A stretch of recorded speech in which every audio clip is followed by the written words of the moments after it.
4 अगस्त से दिल्ली विधानसभा का मानसून सत्र शुरू होने जा रहा है। इस बार यह सत्र कई मायनों में खास होने वाला है। दिल्ली विधानसभा इस बार पूरी तरह से डिजिटल रहने वाली है। बीजेपी के विधायक डॉक्टर अनिल गोयल ने कहा कि बेहद अच्छी पहल है। उन्होंने कहा कि न सिर्फ दिल्ली विधानसभा की कार्रवाई पेपरलेस होगी, बल्कि ई विधानसभा एप्लीकेशन के माध्यम से भी सभी जानकारी हासिल हो पाएंगी। हमारे संवाददाता प्रणेश शर्मा ने बात की है बीजेपी विधायक डॉक्टर अनिल गोयल से। 4 अगस्त से दिल्ली विधानसभा का सत्र शुरू होने जा रहा है। ये सत्र बेहद खास होगा क्योंकि इस बार जो कार्रवाई होगी वो पूरी तरह से डिजिटल रहने वाली है। हमारे साथ ज़्यादा बातचीत करने के लिए बीजेपी के विधायक डॉक्टर अनिल गोयल मौजूद हैं। सर, किस तरह से देखते हैं इस विधानसभा सत्र को? आप लोगों के लिए भी काफ़ी कुछ नया इस बार होने जा रहा है। नहीं, नया तो बहुत कुछ नहीं हो रहा है। सबसे जो नया हो रहा है वो हो रही है कि ये अब पेपरलेस डिजिटल विधानसभा होने जा रही है और इसकी ट्रेनिंग भी हम लोगों ने ली अभी पिछले दिनों।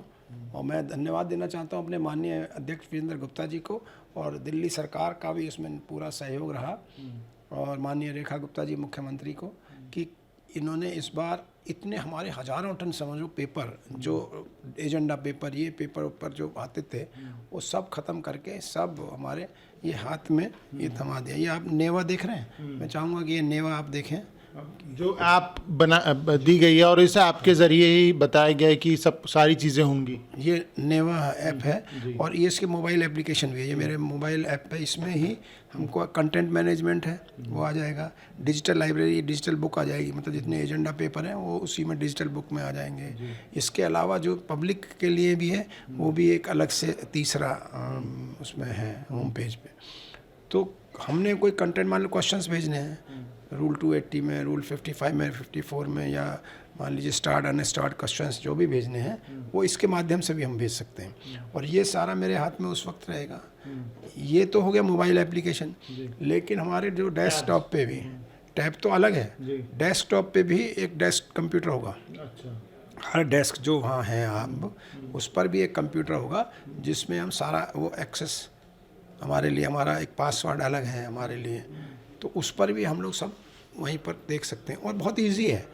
जैसे कई लोगों ने ऐसे सोचा कि भाई जो इसको करना मुश्किल होगा, मुझे लगता है किसी भी विधायक के लिए इसको करना मुश्किल नहीं होगा। इसके लिए बाकायदा आप लोगों की पहले ट्रेनिंग भी दी गई थी और अभी भी वहाँ पर वो व्यवस्था मौजूद है कि कुछ सीखना चाहें तो जाके सीख सकते हैं। कोई ज़्यादा प्रॉब्लम नहीं है। जो आदमी, ये जो हम लोग फ़ोन चलाते हैं, आईफोन हो या एंड्रॉयड हो, और कोई भी ऐप हम जिस तरह चलाते हैं वो उसी तरह से वो मोबाइल ऐप में भी है। कोई वैसी बड़ी कोई प्रॉब्लम, कॉम्प्लिकेशन वाली चीज़ नहीं है। और अब तो हम सब लोग, चूँकि जिसके पास एंड्रॉयड आईफोन है वो इसको चला सकता है, और ऐसा कोई, मुझे नहीं लगता कोई भी व्यक्ति होगा आज जिसके पास एंड्रॉयड या आईफोन ना हो। विधायकों के लिए सवाल लगाना, प्रश्न पूछना वो भी आसान हो गया और उनके जवाब भी वो देख पाएंगे। वो पूरा देख सकते हैं। डिजिटल जो लाइब्रेरी है पूरा, उसके रूल्स हैं, मान लो जो हमारी रूल बुक है वो सब उस पर है। हमको कोई रूल देखना है, कोई इंटरप्रिटेशन देखना है, तो वो भी हम उसको रेफरेंस भी उसमें देख सकते हैं। इसमें अब आपको पूछे से पूरा किताब ले जाने की ज़रूरत नहीं है बिल्कुल भी कहीं भी। तो इतना ईज़ हो गया, मुझे लगता है कि it will go a long way. और ये सब यूनियन पार्लियामेंट का इनिशिएटिव है। किरण रिजिजू जी उसके मंत्री हैं, और ये हमारा पिछले 8-10 सालों में प्रधानमंत्री जी का इनिशिएटिव है कि देश में, मुझे लगता है कि करीब 20 से ज़्यादा विधानसभा हैं ये जो है डिजिटल हो चुकी हैं। कितना देश का पैसा, कितना देश के संसाधन बच रहे हैं। मैं बधाई देना चाहता हूँ अगेन हमारी दिल्ली की नेतृत्व को और राष्ट्रीय नेतृत्व को। बात करने बहुत बहुत शुक्रिया।